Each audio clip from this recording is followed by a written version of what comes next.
BSc part first paper first inorganic chemistry, उसका पहला chapter atomic structure. इसमें अब तक हमने पिछले 5 एपिसोड में बहुत कुछ सीखा है। हमने डी ब्रोगली इक्वेशन को जाना, ड्यूअल नेचर को जाना, उसके एक्सपेरिमेंटल वेरिफिकेशन यानी कि डेविसन जर्मर्स एक्सपेरिमेंट को जाना, हाइजेनबर्ग अनसर्टेनिटी प्रिंसिपल को हमने गहराई से समझा। उसके बाद फिर हमने श्रोडिंगर वेव इक्वेशन की बात की। पहले क्लासिकल मैकेनिक्स की बात की, उन्होंने जो इक्वेशन दी उससे श्रोडिंगर वेव इक्वेशन का हमने डेरिवेशन निकाला, उसको हमने लैप्लेसियन और हैमिल्टोनियन ऑपरेटर के रूप में देखा। ये सब हम देख चुके थे, ठीक है। इसके बाद आज हमें क्या देखना है? आज हम बात करेंगे क्वांटम नंबर्स के बारे में, क्वांटम संख्याओं के बारे में हम बात करेंगे। इसको जरा गहराई से समझें और सीखें कि क्वांटम नंबर्स हैं क्या।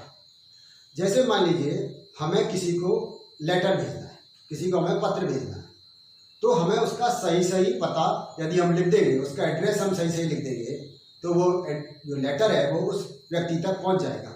उसका नाम सही लिखा हो, जिस स्ट्रीट में या जिस कॉलोनी में रहता हो वो सही लिखा हो, उसका जो डिस्ट्रिक्ट है, उसका जो जिला है वह सही लिखा हो, और साथ साथ उसका पिन कोड नंबर भी हमने सही लिखा हो। यदि हमारे पास ये सब चीज़ है, इसका मतलब हमें उसके एड्रेस, उसकी पूरी जानकारी है और वो लेटर वहाँ तक पहुँच सकता है। तो इसी प्रकार से न्यूक्लियस के चारों तरफ इलेक्ट्रॉन के बारे में सही जानकारी देने के लिए कुछ क्वांटम संख्याओं का निर्धारण किया गया, कुछ क्वांटम संख्याएं रखी गई, जिससे हम इलेक्ट्रॉन के बारे में सही जानकारी, एकदम ठीक जानकारी दे सकें। तो उनको हम कहते हैं क्वांटम नंबर। इसमें जो सबसे पहला क्वांटम नंबर है वो प्रिंसिपल क्वांटम नंबर या मुख्य क्वांटम संख्या कहलाती है।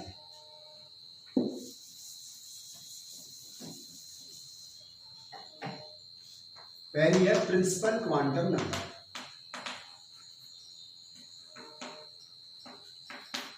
क्वांटम नंबर,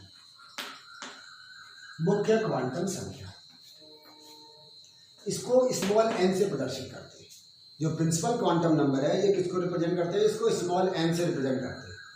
इससे क्या क्या पता चलता है? एक तो इससे एटॉमिक साइज पता चलती है, परमाणुीय आकार। दूसरा, इससे एनर्जी पता चलती है। इससे उस जहाँ इलेक्ट्रॉन है उस इलेक्ट्रॉन की ऊर्जा के बारे में ज्ञान होता है। एक तो एटॉमिक साइज के बारे में, परमाणुीय आकार के बारे में, और दूसरा उससे हमें ऊर्जा के बारे में ज्ञान होता है। ये जो एन की वैल्यूज हैं ये 1, 2, 3, 4 इस प्रकार से हो सकती है, लेकिन कभी भी नेवर भी जीरो कभी नहीं होगी। हमेशा कैसे होगी? 1, 2, 3, 4 इस तरह से ये मान होते हैं। ये किसको रिप्रेजेंट करता है? ये शेल को रिप्रेजेंट कर रहा है, यानी कि ये कोश को प्रदर्शित कर रहा है। यदि n = 1 है इसका मतलब है k शेल। यदि n = 2 है इसका मतलब l shell. n = 3 m shell. n = 4 n shell. और n = 5 o शेल। तो ये n की वैल्यू से हमें ये पता चलता है कि n के मान की वजह से हम KLMNO जो हमारे मुख्य कोश हैं उनके बारे में जानकारी दे सकते हैं। इसके अलावा ये क्या बताता है? ये बताता है उस शेल में, उस कोश में कुल इलेक्ट्रॉनों की संख्या कितनी है। उसको हम किससे रिप्रेजेंट करते हैं? उसको करते हैं 2n² से रिप्रेजेंट करते हैं। किसी कोश में कुल इलेक्ट्रॉनों की संख्या कितनी है उसको हम 2n² से रिप्रेजेंट करते हैं। अब मान लीजिए n = 1 है, के शेल की बात कर रहे हैं, तो ये बराबर क्या आ जाएगा? मैक्सिमम इलेक्ट्रॉन, या मैक्सिमम इलेक्ट्रॉन की बात कर रहे हैं, मैक्सिमम इलेक्ट्रॉन। तो ये कितना आ जाएगा? 2n²। इसका मतलब क्या हुआ? 2 × 1², इसका मतलब 2 इलेक्ट्रॉन। तो मैक्सिमम नंबर ऑफ इलेक्ट्रॉन के शेल में कितने हो सकते हैं? 2। इसी प्रकार से एन शेल की बात करें, मैक्सिमम इलेक्ट्रॉन, तो ये यहाँ पर एन की वैल्यू कितनी है? 2। तो 2 × 2² = 8। तो मैक्सिमम इलेक्ट्रॉन कितने हो जाएंगे? इसमें 8 हो जाएंगे। तीसरे वाले में अब आप समझ गए होंगे, तो ये कितना आ जाएगा? 2 × 3², इसका मतलब 18। चौथे वाले में आ जाएगा 2 × 4², इसका मतलब 32। और पांचवें वाले के लिए मैक्सिमम इलेक्ट्रॉन 2 × 5², इसका मतलब 50।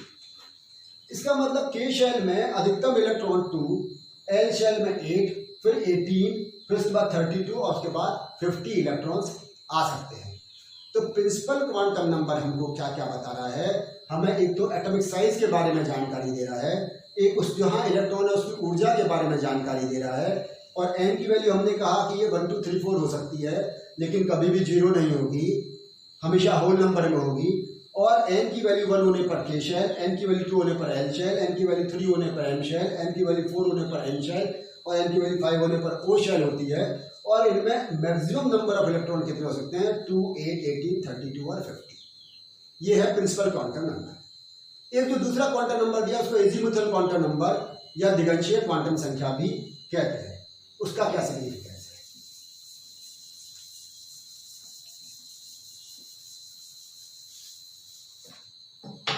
दूसरा है एजीमुथल क्वांटम नंबर, दिगंशीय क्वांटम संख्या।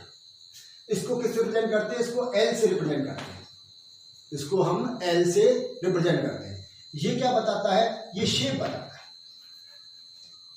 ये आकृति को बताता है, ये शेप को दर्शाता है कि जो जिस परमाणुीय कक्षक में इलेक्ट्रॉन मिलेंगे उसकी शेप किस प्रकार की होगी। इस L की जो वैल्यू है ये हमेशा n-1 होती है। अब इसको भी समझे। देखिए जैसे मान लीजिए n की वैल्यू 1 है तो n की वैल्यू भी एक ही होगी, लेकिन वो क्या होगी? वो होगी 0। n की वैल्यू 1 है तो l की वैल्यू भी एक ही होगी, लेकिन वो क्या होगी? हमने कहा n-1 तो 0। n की वैल्यू मान लीजिए 2 है तो n की वैल्यू क्या हो सकती है? 2 हो सकती है। कौन कौन सी? 0 और 1, 0 और 1। यदि n की वैल्यू 3 है तो l की वैल्यू क्या हो सकती है? 0 1 और 2। मान तो उतने ही होंगे, लेकिन ये क्या होंगे? इसकी वैल्यू 0, इसकी 0 1 0 1 2, यानी कि n से हमेशा एक कम। एक और समझ लें, जैसे मानो n की वैल्यू 4, तब आपके समझ में आ गया n की वैल्यू हो जाएगी 0 1 2 और 3, यानी कि n से हमेशा एक कम होती है। एक और बात समझ, जहां पर n की वैल्यू 0 लिखा है इसका मतलब वो s सब ऑर्बिटल है, तो याद रखें s सब ऑर्बिटल। तो यहां भी ये क्या जाएगा? s sub orbital. l की वैल्यू 1, ये p सब ऑर्बिटल। यहां पर ये 0, इसका मतलब s सब ऑर्बिटल, ये p। और जब कभी भी l की वैल्यू 2 है इसका मतलब ये d सब ऑर्बिटल है। वापस यहां लिखे हम s, ये p d, और यदि l की वैल्यू 3 है इसका मतलब वो f सब ऑर्बिटल है। तो अब हमारे बात ये समझ में आ रही है यहाँ पर कि जहां कहीं l की वैल्यू 0 है इसका मतलब s सब ऑर्बिटल है। और हम जानते हैं ये s ऑर्बिटल कैसा होता है? ये स्फेरिकल होता है। ये जो p कैसा होता है? डंबल शेप होता है। d कैसा होता है? Double shape. और f हम जानते हैं कैसा होता है? ये triple dumbbell shape, triple dumbbell shape. तो जैसा कि हमने पहले कहा, ये क्या बता रहा है? ये आकृति को बता रहा है, ये उसकी शेप को बता रहा है। s स्फेरिकल, l की वैल्यू 0 स्फेरिकल के लिए, l की वैल्यू 1 डंबल शेप, l की value 2 double dumbbell shape, l की वैल्यू 3 मतलब ट्रिपल डंबल शेप। ये SPDF को बताता है। और यहाँ पर हम इसको भी आसानी से बता सकते हैं कि यहाँ पर एक और जो ऑर्बिटल है उसमें कितने होंगे कि कुल मिलाकर हम यहाँ पर इसमें 2 इलेक्ट्रॉन से ज्यादा आ नहीं सकते। इसमें भी 2 इलेक्ट्रॉन आएंगे, इसमें भी 2 आएंगे। क्योंकि p ऑर्बिटल 3 होते हैं इसलिए इसमें 3 में 1 में 2 तो 3 में कुल मिला के 6 इलेक्ट्रॉन आ जाएंगे। तो इस प्रकार से हम एजीमुथल क्वांटम नंबर को समझें। एजीमुथल क्वांटम नंबर का मतलब दिगंशीय क्वांटम संख्या। और वो क्या बता रहा है? शेप को बता रहा है, वो आकृति को बता रहा है। और वो ये बताता है कि इसमें l की वैल्यू 0 होने पर s, l की वैल्यू 1 होने पर p, l की वैल्यू 2 होने पर d और l की वैल्यू 3 होने पर f सब ऑर्बिटल होता है। तीसरा जो क्वांटम नंबर है वो कहलाता है मैग्नेटिक क्वांटम नंबर या चुंबकीय क्वांटम संख्या।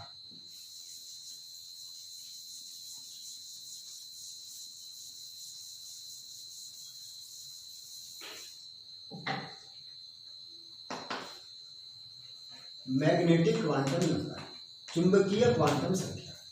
इसको किससे रिप्रेजेंट करते हैं? m से रिप्रेजेंट करते हैं। ये बताता क्या है? ये बताता है ओरिएंटेशन। ओरिएंटेशन मतलब अभिविन्यास को बताता है कि ये जो ऑर्बिटल्स हैं ये कहाँ अभिविन्यासित हैं, ये x कोऑर्डिनेट पर है या y कोऑर्डिनेट पर या फिर z कोऑर्डिनेट पर, या कहाँ पर ये जो कॉन्फ़िगरेशनल स्पेस है उसमें ये कहाँ पर ओरिएंटेड है, इसके बारे में जानकारी देता है। अब हम बात करते चलें। जैसे हम क्या मान लीजिए n की वैल्यू 1 है तो हमने आपसे कहा था n की वैल्यू 0 होगी, m की वैल्यू भी 0 होगी, m का मान भी कितना होगा? 0 होगा।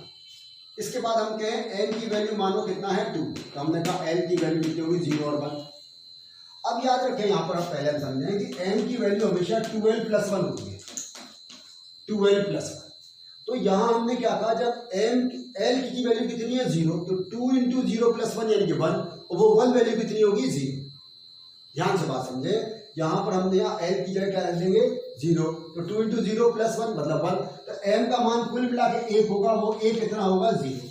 अगले वाले में ध्यान से देखें, यहाँ भी m बराबर 0 हो जाएगा, क्योंकि जहाँ पर m = 1 है, l = 1 है, तो 2 × 1 + 1 से कितनी आ गई 3 वैल्यूज, तो यहाँ पर m के कुल मान कितने होंगे 3, और वो 3 मान कौन कौन से होंगे -1, 0 और +1। जैसे हमने वहां कहा था m का मान 1 होगा, वो कितना होगा 0 होगा। तो इसी प्रकार से यहाँ भी जब l बराबर 1 होगा तो m का मान कितने होंगे 3, और वो 3 कौन कौन से होंगे -1, 0 और +1। अब लिखें यहाँ पर, मान लीजिए n = 3, n = 0, 1 और 2। 0 मतलब मानो m की वैल्यू 0 होगी, यहाँ पर 1 होने पर -1, 0 और +1। अब जैसे ही l की वैल्यू 2 है तो आपके बात समझ में आ रही होगी, 2 × 2 + 1 कितना हो गया 5। तो m के मान कुल कितने होंगे 5 होंगे, और वो 5 मान कौन कौन से होंगे यह भी आपके समझ में आ रहा होगा। वो 5 मान होंगे -2, -1, 0, +1 और +2। तो इस प्रकार से ये ओरिएंटेशन को बता रहा है और ये वैल्यूज की आ रही है।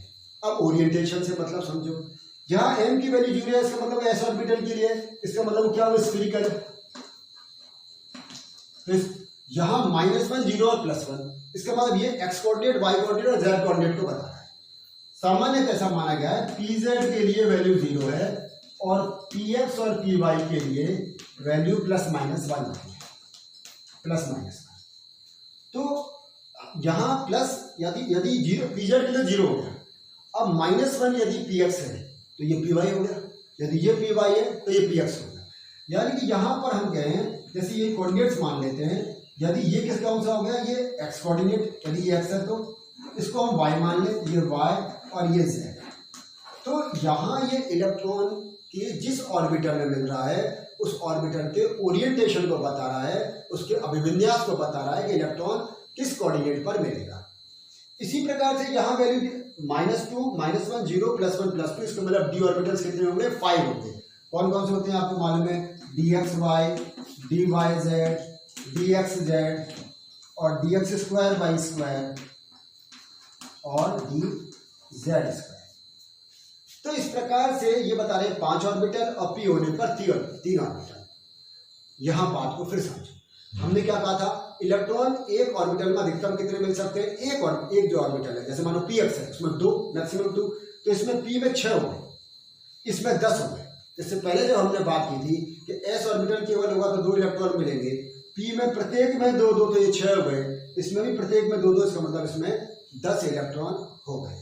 तो इस प्रकार से 2 इलेक्ट्रॉन, उसके बाद हमने 8 की बात की थी तो 2 और 6, तो उसके बाद की थी हमने 18 की बात, 2, उसके बाद में 8, उसके बाद में वो 10 इलेक्ट्रॉन की बात कर रहे हैं।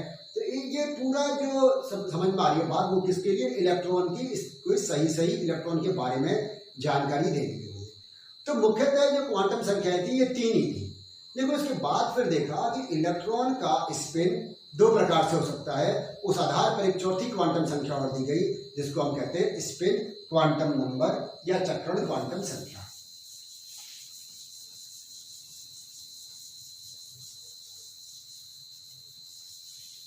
स्पिन क्वांटम नंबर,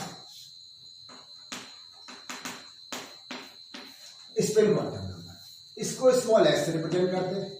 इसकी वैल्यू क्या हो सकती है, +½ और -½ ये किसको बताता है, ये क्लॉकवाइज स्पिन और एंटी क्लॉकवाइज स्पिन। यहां बात को समझे, जैसे मान लीजिए एक ये ऑर्बिटल, इसमें 2 इलेक्ट्रॉन हमने कहा मैक्सिमम मिल सकते हैं, तो एक क्लॉकवाइज स्पिन कर रहा है और एक एंटी क्लॉकवाइज कर रहा है। तो इसके लिए ऐसा सामान्यतः मानते हैं, इस वाले के लिए वैल्यू हम +½ कहते हैं और इस वाले के लिए हम -½ कहते हैं। तो इस प्रकार से चारों क्वांटम अंक से हम किसी इलेक्ट्रॉन के बारे में सही जानकारी दे सकते हैं। एक एग्जाम्पल से बात हम समझने की कोशिश करते हैं तो ये चारों बातें समझ में आ जाएंगी। जैसे मानो आपसे कोई कहे नाइट्रोजन है, और नाइट्रोजन के जो लास्ट इलेक्ट्रॉन है, 7th इलेक्ट्रॉन है, उसके लिए वो कहे आपने चारों क्वांटम अंक की वैल्यू निकाली, चारों क्वांटम संख्याओं के मान निकाले।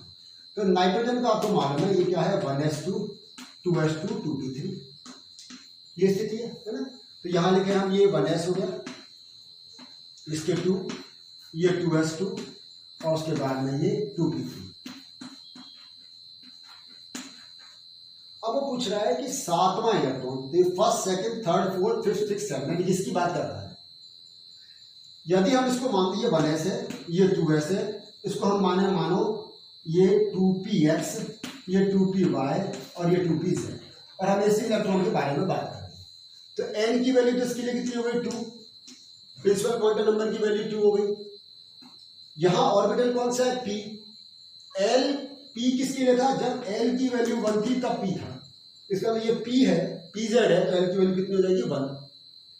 m की वैल्यू हमने कहा था pz के लिए 0 मानी गई, और स्पिन क्वांटम नंबर की वैल्यू, क्योंकि ये क्लॉकवाइज स्पिन कर रहा है तो ये +12। तो यदि कोई कहे n = 2, आपसे 22% क्वेश्चन पूछे, या तो कहेगा कि नाइट्रोजन के 7th इलेक्ट्रॉन के लिए 4 क्वांटम अंक निकालिए, या आपको कहे ये 4 क्वांटम नंबर्स आपको दिए गए हैं, ये कौन से इलेक्ट्रॉन के बारे में बात कर रहा है नाइट्रोजन के। तो जब आप देखो n = 2, n = 1, m = 0 और s = +12, तो आप हो गए नाइट्रोजन के, ये किसकी बात कर रहा है, ये 7वें इलेक्ट्रॉन की बात कर रहा है। यदि ये होता चौथा इलेक्ट्रॉन है तो यहाँ ये बदल जाएगी, यहाँ n की वैल्यू 2 है और l की वैल्यू यहाँ 0 हो जाएगी इस वाले के लिए, क्योंकि s = 0 है। m की वैल्यू भी 0 होगी और यहाँ पर s की वैल्यू -12 हो जाएगी। तो अब इसके क्वांटम में इसके क्वांटम बिल्कुल अलग अलग है। तो प्रत्येक इलेक्ट्रॉन के लिए चारों क्वांटम अंक स्पेसिफिक होते हैं, और ऐसे ही क्वांटम अंक किसी दूसरे इलेक्ट्रॉन के नहीं हो सकते, ये स्पेसिफिक है। किसी भी एक इलेक्ट्रॉन के लिए ये चारों क्वांटम संख्या जो एक इलेक्ट्रॉन के लिए है वह उस एलिमेंट के किसी दूसरे इलेक्ट्रॉन के लिए नहीं हो सकती। तो इसका मतलब जैसे हमने बात की शुरुआत की थी, एक लेटर लिखने के लिए यदि हम सही एड्रेस लिख दें तो उस तक वो लेटर पहुंच जाता है। इसी प्रकार से यदि हमें चारों क्वांटम अंक देखें तो हम पर्टिकुलर बता सकते हैं कि वो किस इलेक्ट्रॉन की बात हो रही है। तो आज हमने क्वांटम नंबर्स की बात की, और क्वांटम नंबर्स आपको यहाँ पर अच्छे से समझ में आ गए होंगे। इसकी प्रैक्टिस और आप कर सकते हैं।